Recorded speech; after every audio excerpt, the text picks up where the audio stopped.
The CBS Radio Mystery Theater presents...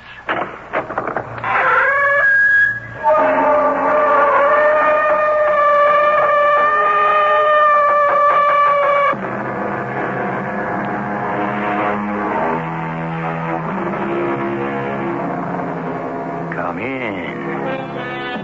Welcome. I'm E.G. Marshall. Though we may know more about our universe, we hope for less. We have learned there are barriers we cannot penetrate, distances we cannot travel, spaces we cannot enter, or if we do, cannot return from. On Mystery Theater this time, an adventure into the infinite. I guarantee you won't come back from it feeling as you did when you tuned in. Trevor, transfer me into your dimension. I'll take my chances of getting back. Don't take her. Take me instead. My instructions were specific, and they do not include you. You told me that you had to restructure your civilization. You will not find another single human being as well informed on command, control, telemetry as myself. Take me. I can benefit your dimension more than she can, more than anyone. I was charged to transfer your wife, a human female. Our race is dying out. We need more than brains, Professor. We need bodies.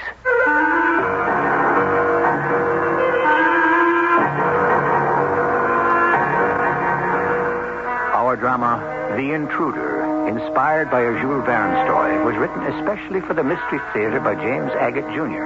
and stars Norman Rose and Grace Matthews. I'll be back shortly with Act One.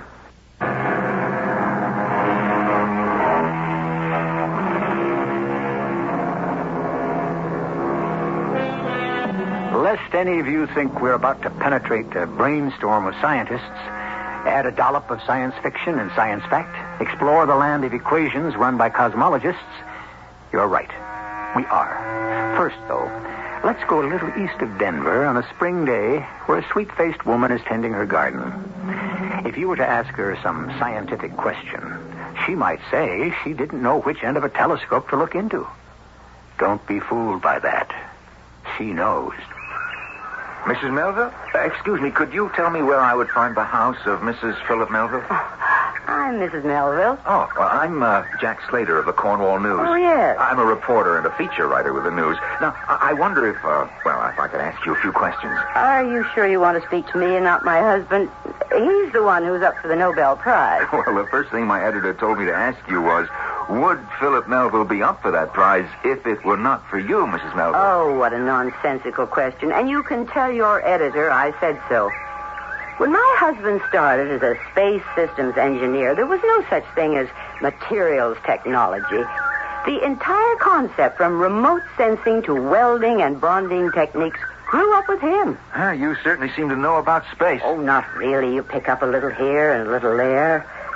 Now, if what your editor wants is one of those sentimental, the little woman behind the man features, you're wasting your time. My husband does his job, I do mine. But what about your book, Mrs. Melville? Oh, that.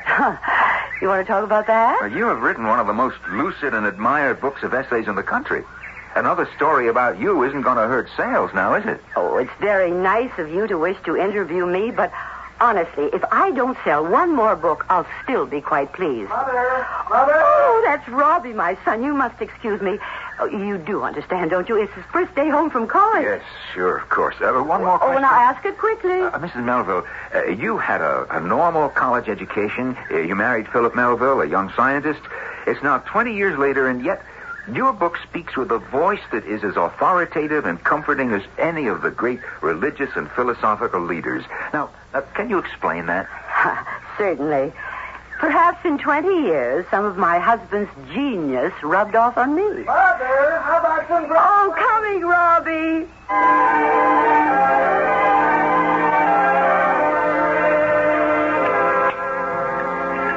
Well, Robbie, you haven't said a word since you began wolfing down those pancakes. Now, don't tell me my hand has lost its touch. No. Beautiful. Light, airy, yummy. Yummy? Where'd you pick up that word? Oh, everybody uses it at college. Yummy? Huh. Well, how does it feel to be home? Oh, fine, great. Humongous. Humongous. Mm-hmm. Yeah, it means super marvelous, what it sounds like. Robbie, it sounds like kindergarten, not second year at State U. Well, have you called Jane? No. Not yet? That's right. I haven't gotten around to it yet. Where's Dad? Robbie, when you go out into the world, you'll find there are no vacations between semesters. Have you ever seen your father home in the daytime, even Sundays? Good thing, too. I'd never get my work done. No, you wouldn't. Robbie, you don't fool me. You don't know what I'm talking about, do you? Well, of course I do. Everybody does. Well, that's better. For a moment there, I thought State U never read book reviews. Well, you haven't said anything about it since you got home. Well, I didn't really know what to say. Aren't you even going to congratulate me? It's a bestseller, believe it or not. Sure, Mother. Sure. Well, I don't expect you to have read it. It took your father a whole month to get around to it, and that was only because they kidded him up at the Space Center, so he had to. And even he liked it. He's, coming home for supper, isn't he? Supper? Robbie, we haven't had supper in this household ever. What's the matter with your memory? A giant-sized dinner is more like it. Well, I just wanted to know how much time I've got to have you all to myself. Oh, Robbie, isn't that sweet? Mm-hmm. Oh, yeah, I believe you mean it. Another cup of Java? Java? Oh, yeah, sure. I must say, this second year at State U has done strange things to your reflexes. At Christmas, I didn't even have to offer you a second cup of coffee, or a third. Now you hesitate. Did I? Coffee, sure, yeah. Sure. Pour away, Mother. Pour away my hat. It's on the sideboard. Go help yourself. How's the food this semester? Is it better or just the same? Well, pretty much the same, I guess. What are you standing there for like a lost soul? Look, take the filter paper, whisk the coffee grounds out of the coffee maker, and pour yourself a cup. You act like you've never done it before. I was just, thinking of something else. Oh, Robbie, look what you've done. You dropped it. You broke it. How can you be so clumsy? Oh, I'm sorry, Mother. I burned my hand. Who lifts up a boiling hot glass coffee maker from the bottom with two bare hands? You act as though you've never handled one before. Oh, never mind. I'll clean up the mess. Oh, darling, let me see your hands. Don't they hurt? Just for an instant, but not now. Oh, they're not even pale pink. Mine would be beet red if I'd done something so foolish. I didn't want a second cup anyway. Will you excuse me, Mother? I'd like to go up to my room. Of course, I understand. I'm sorry I yelled at you. It was an instinctive reaction. Yeah, sure. Well, I'll see you later, Mother. Careful of those stairs. We haven't fixed the one down from the landing yet. You bet.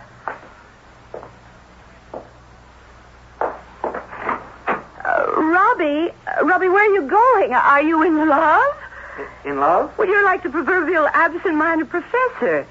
You can't pour yourself a refill of coffee, then you walk upstairs, you run up and down 6 million times, you get to the top and walk into the closet. Your room is on the right, not the left. What is it? What's on your mind? Robbie!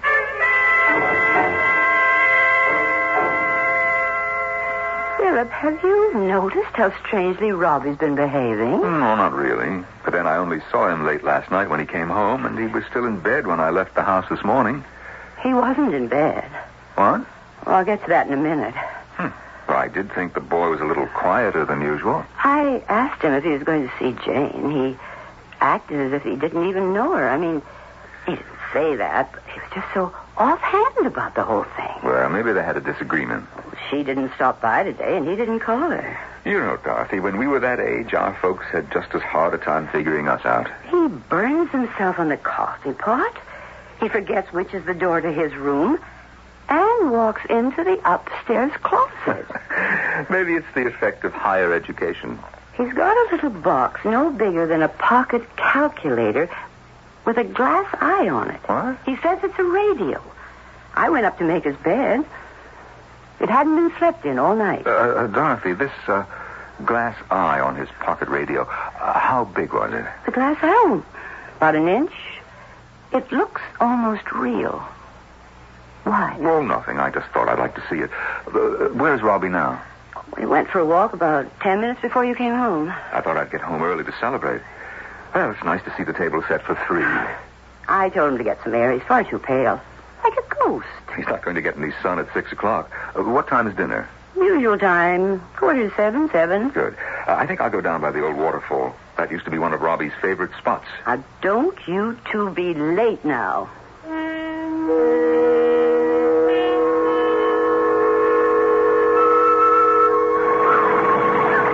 Hi, Robbie. How's the old waterfall look to you? Oh, hi, Dad. Pretty good. Same as always, huh? Yeah, hasn't changed. How would you know? What? I said, how would you know the waterfall looked the same?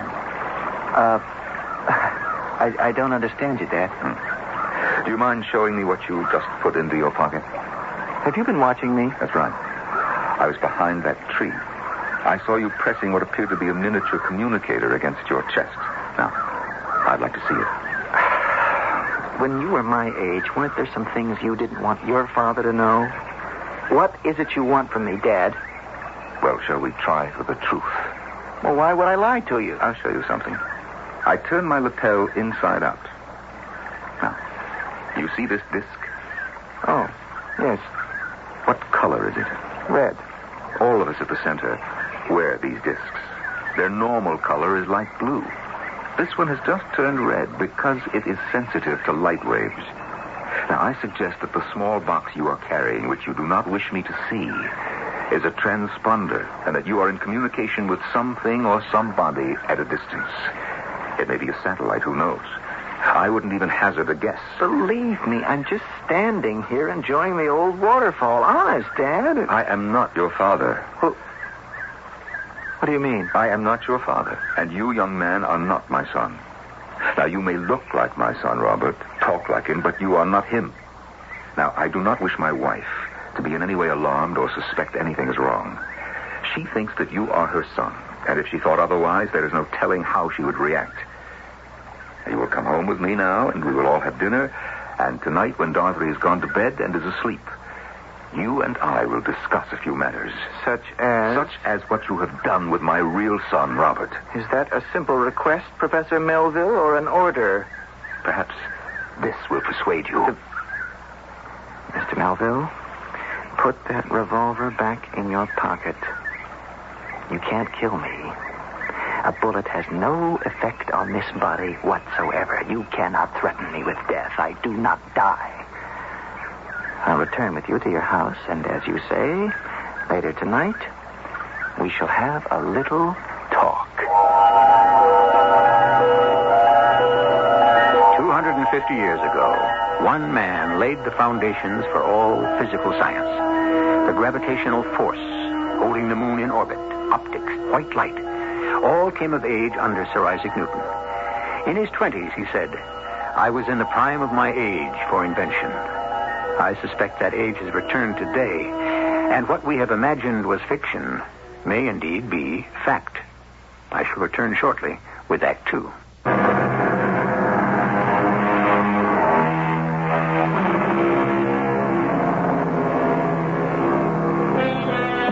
For reasons that appear both mysterious and baffling, a young man home from college is not who he seems to be. His mother, almost as brilliant as his father, has written a bestseller of essays which have captivated the country. The father, an astroelectronic engineer at the top of his profession, has unmasked the false son. I think Dorothy's asleep. I just poked my head into the bedroom. Interesting to me, Mr. Melville, that your species needs to spend so much time daily in renewing yourselves by sleeping. Who are you? Have I the appearance of your son, Robert? Uncannily so. Sound like him? Enough to deceive his own mother. But not you. You were not well briefed enough on my son's habits, likes, and dislikes. Now tell me, what have you done with Robbie, my son? He is safe, unharmed. Imprisoned. Only, figuratively speaking, he knows nothing about the passage of earthly time. In a state of suspended animation? You could say that. I don't know why I should believe you, but I do. Now then, you appear to have taken over my son's body. Or else have you manufactured or cloned yourself a duplicate? Where do you come from? Another planet. Don't give me that garbage. The cosmos must be filled with more rewarding globes than this planet. I've spent too much of my life with the realities of space travel to believe spinning discs or saucers or people with pointed heads have any interest whatsoever in this misbegotten freak of nature. Shall I say, then, that I come from another way of life? Uh-huh. That's more like it. Now, may I see your transponder? You may. Here. Mm-hmm. The catalytic eye. As soon as my wife described it to me, I had a fairly good idea what you were up to. The beauty of it is, you need very little power to communicate. Am I right? Hardly any. To think. At long last. You talk as though you expected one day to meet one of us. Expected? No. Hoped, yes. And if we're not from another planet, where are we from? Right here. This very room. This city, country, everywhere that we are, you are. You and other manifestations are able on occasion to slide through a window between your existence and ours. We and you are concentric worlds, existing simultaneously in different vibrations, neither being able to see the other. Unless we go through that window. Or unless we of this world fall through the window, which is what some of us surmise explains the mysterious disappearances of ships and airplanes over the Bermuda Triangle. Your science has advanced considerably. No, not science, but the capacity of the human brain to perceive possibilities, a kind of applied imagination. I told you what I believe. Now tell me who you are and what you wish here. In the other dimension, my dimension, there is a counterpart of each of your species. However, disease has spread and maimed and decimated our population. We need fresh intelligence from this dimension. You haven't told me who you are yet. My name is Trevor, which is Robert spelled backwards. The B's and V's interchangeable, as they were in ancient Rome. So, Trevor, you are the counterpart of my son Robert, huh? Tell me, how were you sent here? Simple disintegration, rearrangement of molecules, and a step through the window, as you call it. And why you? What did you want of my son? Nothing. He exists now in frozen molecular state. Your son will be returned to you. We don't want him or you. Then whom do you want? Oh, no. Oh, yes. I've come to take Dorothy Melville, your earthly wife. Dorothy? Not for long, 2 or 3 years. That's all we will require of her. Take me instead. Don't take her. Now, there is no pain involved. She is disintegrated and reassembled. How can this be done against a human's will? It cannot. Well, if it cannot, if transference cannot be ordered against the will of a human, why should Dorothy consent? She will, if she wishes to see her real son again. I don't believe it, Trevor. You're telling me that my son is a prisoner in another dimension. I don't believe you. Prove it to me. It's true, Dad. I'm not frightened of being here, but I want to return. Can you hear me clearly, son? Yes, Dad. I can even see you. Tell me what happened. Well, the college exams were over. We had a party. I went back to my room and I was experimenting with something. I got high, I guess you could call it, and I looked into a full-length mirror. I looked at myself, but it wasn't me. It was Trevor. And then he walked right through the mirror from the other side. I think I understand. He was you, but reversed. I said to Robbie, would you like to take a trip to another dimension? And he said, like it? I've wanted that all my life. Whatever made you say that, son? And he whisked me through somehow. I can't explain it. You don't feel anything, but all of a sudden, there are shadows all around. I can tune them in by thinking about them just like I tuned you in, Dad. The shadows I see now are the world I came from. Well, you have done some thoughtless and stupid things before, but, Robbie, this beats all. Dad! Now, please, keep quiet. Trevor, why don't you take me instead? I'll risk my chances of getting back to Earth. I mean, back to this dimension. My instructions were specific, and they do not include you. You told me you had to restructure your civilization. You will not find another single human being as well informed on command, control, telemetry. There are theories I haven't even put into practice yet. Take me. I can benefit your civilization more than anyone. I was charged to transfer Dorothy, a human female. Our race is dying out. We need more than brains. We need bodies. I see. How much time before you have to tell Mrs. Melville that you are not her son? Well, I can wait until tomorrow morning, but no later.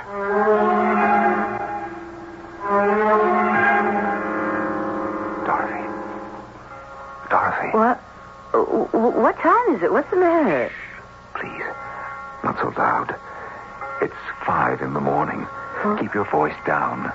What are you doing up so early? Shh, wait. Don't say anything. What are you listening for? Is Robbie all right? Listen carefully, dearest.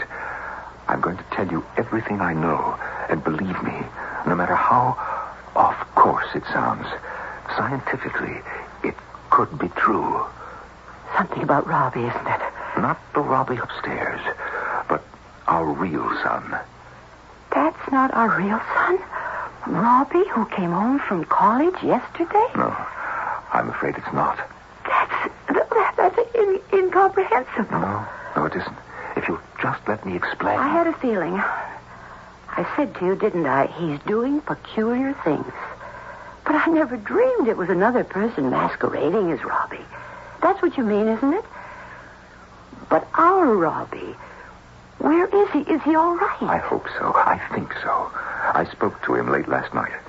In these matters, it's hard to accept only a piece of it. It's the whole concept or nothing. Do you know who this is pretending to be Robbie? And it's someone called Trevor from another dimension. How do you know he's all right? Where is he? In that other dimension. I told you I spoke to him twice. We talked, but we couldn't reach each other. What I did was I turned on the recording button on my desk, so I have taped the whole conversation with Robbie and Trevor. Has he said what he wants, this Trevor? Yes. And if he gets it, would he release Robbie? He says so. What is it? What does he want? You. Me? What does he want of me? Their race is decreasing. Intellectually, they are weakening. They have selected you to... I understand. You don't have to say any more. However, the weakness of their plan is they cannot force humans across the divide that separates the dimensions. One must agree totally, mentally. I'm flattered, but I'm not going anywhere. I'm not agreeing to anything. Secondly, between you and me, we ought to be able to come up with an idea that will effectively short-circuit their plans. Good morning, Trevor. Good morning, Trevor. Did you sleep well? I don't sleep. Oh, yes, I keep forgetting. I do appreciate that, though. Saves me making up an extra bed. Sit, my boy. Sit down. Oh, I wasn't sure when I found out you went, Robbie, what you like to eat, so I didn't prepare anything. Oh, you don't mind if we go on having our breakfast? Phil's got an early day at the Space Center. Or if you want some cereal, Trevor, it's there on the sideboard. Milk, sugar, cream. I don't know what you fellows eat. I'll have some of that. Java? She means coffee. Yes, I know. Oh, only this time, let me pour you a cup. Phil, we had a little accident yesterday. Interesting thing about Trevor, he burned himself, and the sensory impulses of his skin discharged the motor impulses so rapidly that the increase of blood flow diminished the heat in seconds. I'm presuming that you do have blood. Professor Melville, have you discussed the problem with Mrs. Melville? Yes, he has. But it really isn't my problem. It's your problem. You see, I'm not going with you through any windows to any other dimensions.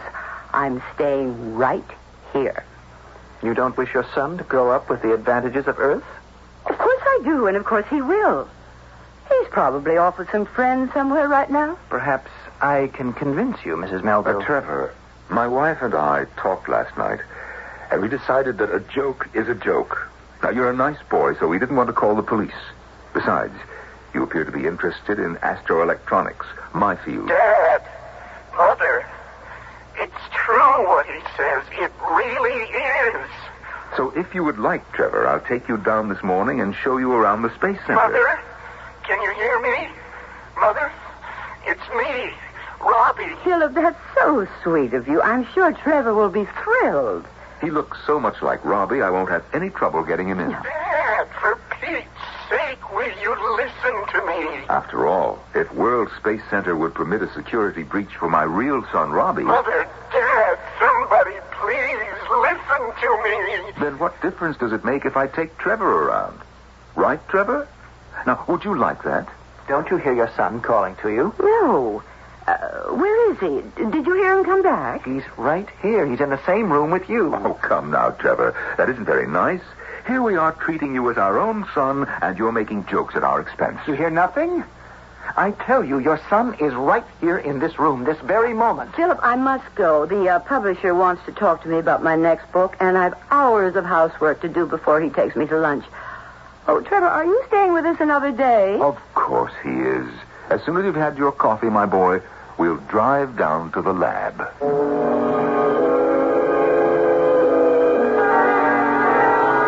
I'm getting a little confused. Who is serious and who is kidding whom? After all, last night, Philip did hear his son speak. Yet this morning, neither he nor his wife, Dorothy, appear to hear him. My guess is, if the Melvilles are gambling with fate, Dorothy holds a very good hand. So, Trevor and all of you from the other dimension, beware. I'll be back shortly with Act 3.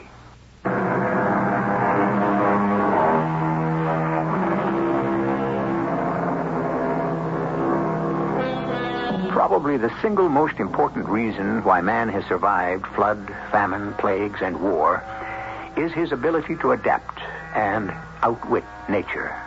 Man has always been one step ahead of destruction.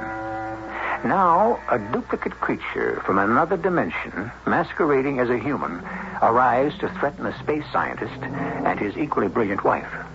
The stakes are the life of their son and, perhaps tomorrow, the lives of many of us. Trevor! Trevor! Philip's waiting for you. Are you in the bathroom? What's this note? Where is he? I don't want to be late. We're running a test on the new Cosmotron. He's not here, Philip. He left this note. Let me see. Professor and Mrs. Melville, you two seem to think this is all very amusing.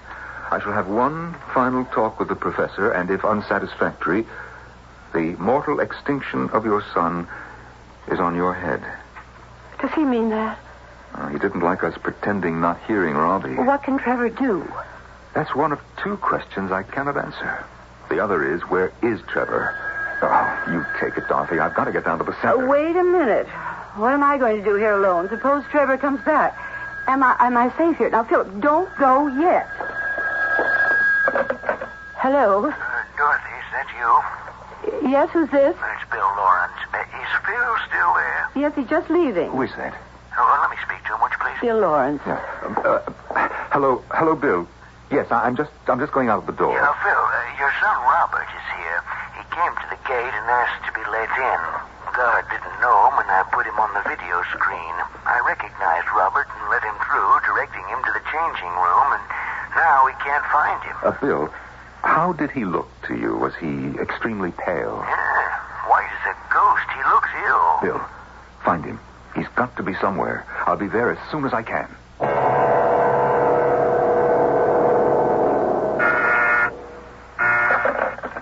Hello, Bill.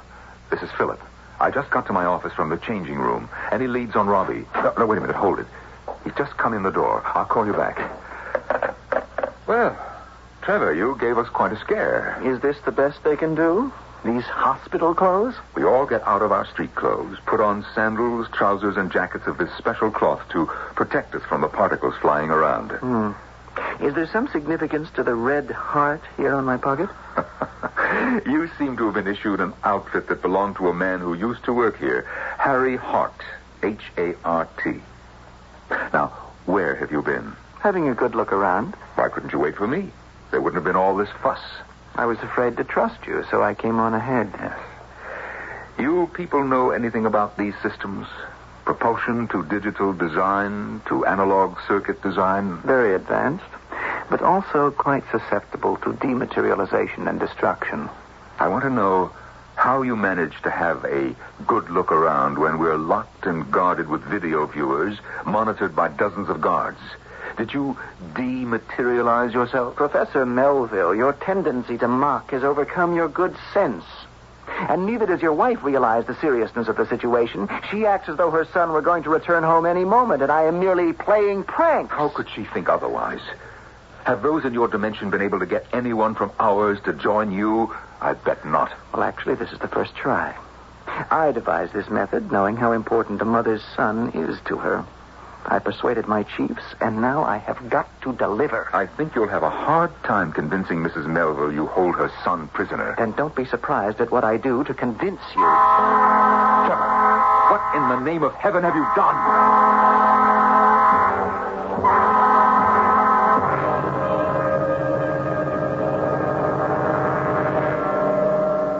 I want to thank you all for the courageous and efficient way you responded to the emergency bell. All locking systems went as scheduled. All subterranean chambers closed automatically. The Betatron and the Synchrotron check out, and the Cosmotron, on which we've been running some MEV tests today, is in working order. Now, we don't quite know what set off the alarm, but that's being checked into. Phil, he's not your son, but I would have sworn... Take my word for it. Now, has he been located? Disappeared again. Can't see him on a single screen. This fellow could be Robbie's twin. I mean it. What do you know about him? Oh, that's a long story, Bill. Oh, I almost forgot. Can you tell me what this is? Found this thing in his locker. When the alarm went off, the guard sealed all the lockers and brought me this. Hey, you ever seen it before? It's a transponder, and my guess is he's going to be lost without it. He can't give or get any instructions without it. So, this kid is a spy. Not exactly. Are you sure he could not have gotten out of the plant? Well, I don't see how with 100% security. Is his phone open? Oh, yeah, sure. Go ahead. You're calling home?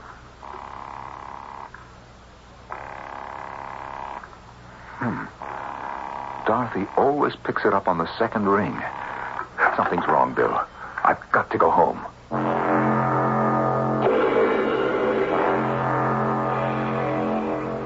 Oh, Philip, you're so silly. I just went downtown to do a little shopping. I can't hide because this poor paranoid is wandering around. He hasn't shown up here. You don't think that what I told you early this morning has any basis in fact? How could I, darling? Did you or did you not hear a faraway voice of Robbie's when we were having breakfast? I dismissed the idea right away. Okay.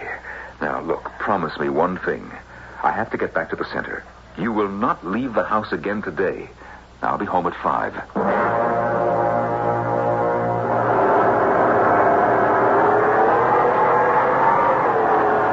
I don't like the sound of that. Yeah, something's wrong. We'd better shut her down.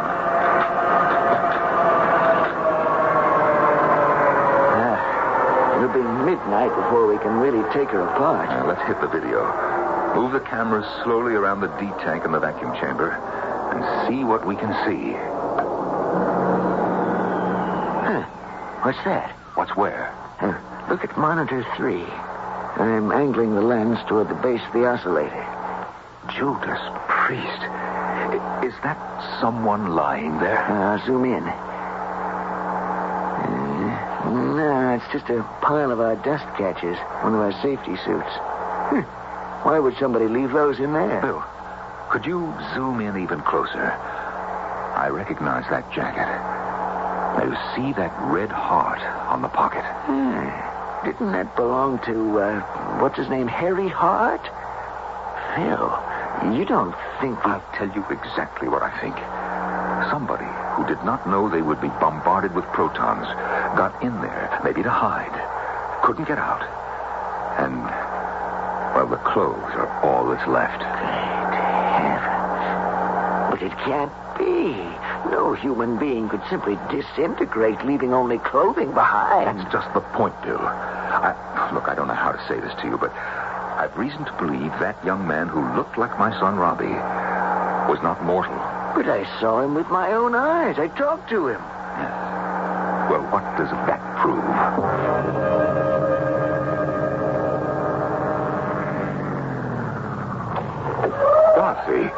Dorothy, what are you doing standing in the middle of the street flagging me down? Let me catch my breath. I ran all the way from the house to stop you at the crossroad. I'll get in and close the door. Well, now tell me, what is it? He's home.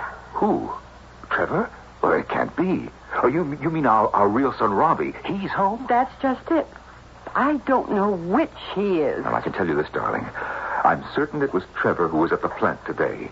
You know, it may be these other dimensional beings occupy the same space as we do, but they know very little about how we live. He got himself lost in the Cosmotron. It was turned on to warm up for our demonstration, and then neither Bill Lawrence or I could find hide nor hair of him. He was in the Cosmotron? You dematerialized him? Well, it could be, but I think there's more to it. Maybe we mortals are stronger than those creatures from the other dimension. Maybe when you simply refuse to go over to them, he had to quit.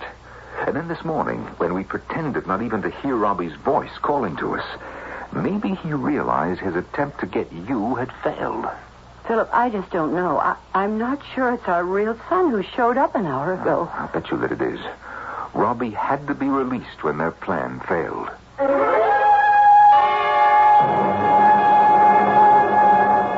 Son, you had us really worried.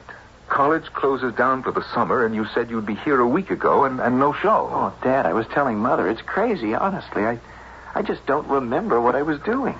It's like I wasn't in this world for the last couple of days. Total blank. I know you'll both think I was into some kind of drugs, but I swear to you, I wasn't. Well, let's just put it down to overwork for the exams, and you just slept away these last few days. Boy, if it was that, I sure had some strange, far-out dreams. Robbie, what's the last thing you remembered when you were awake? Well, it'll sound completely crazy, I know it. I was standing in front of the full-length mirror on the back of my door, tying my tie. Is that it? And that's it. That's exactly where I was when I sort of came to before I hopped the next train home. Well, maybe I can help you remember.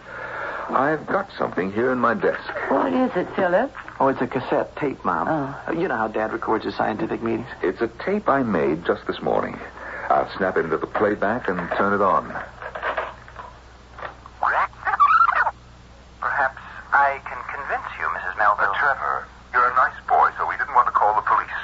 Besides, you appear to be interested in astroelectronics, my field. Dad, Mother, it's true what he says. It really is.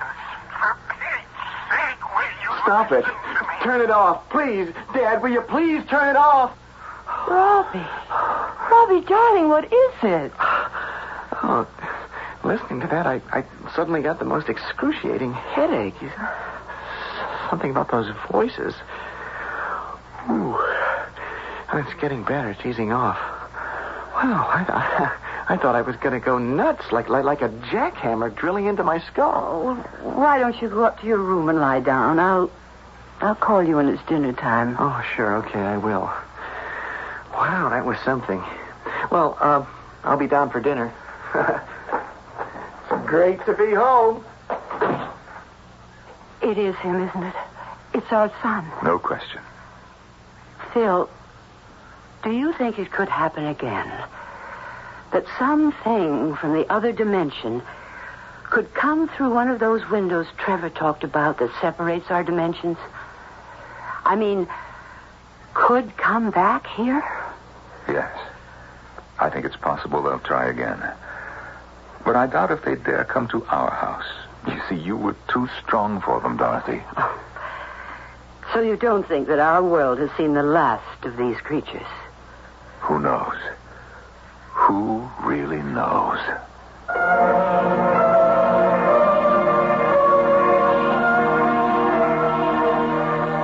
What are we weighing here? Is the unbelievable and incredible always impossible? Isn't it that we shut out what we don't wish to believe is possible? For example, we know that everyone on Earth lives on a crust containing a ball of fire. Why doesn't the Earth explode? Other planets have. Is it because if we don't think of it, it won't occur? The earthquake won't happen? Or the flood? I'll be back with a few more fears and a few hopes very shortly.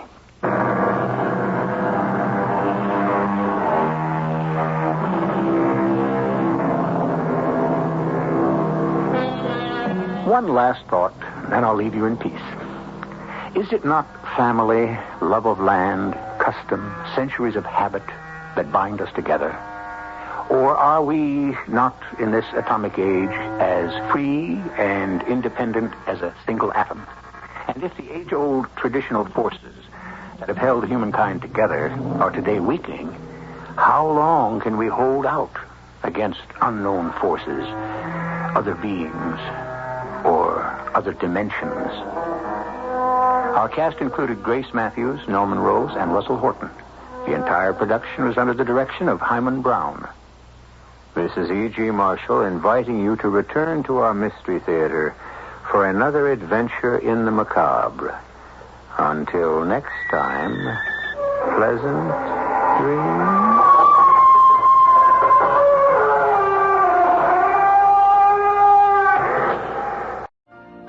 You've been listening to the OTR Gold Network.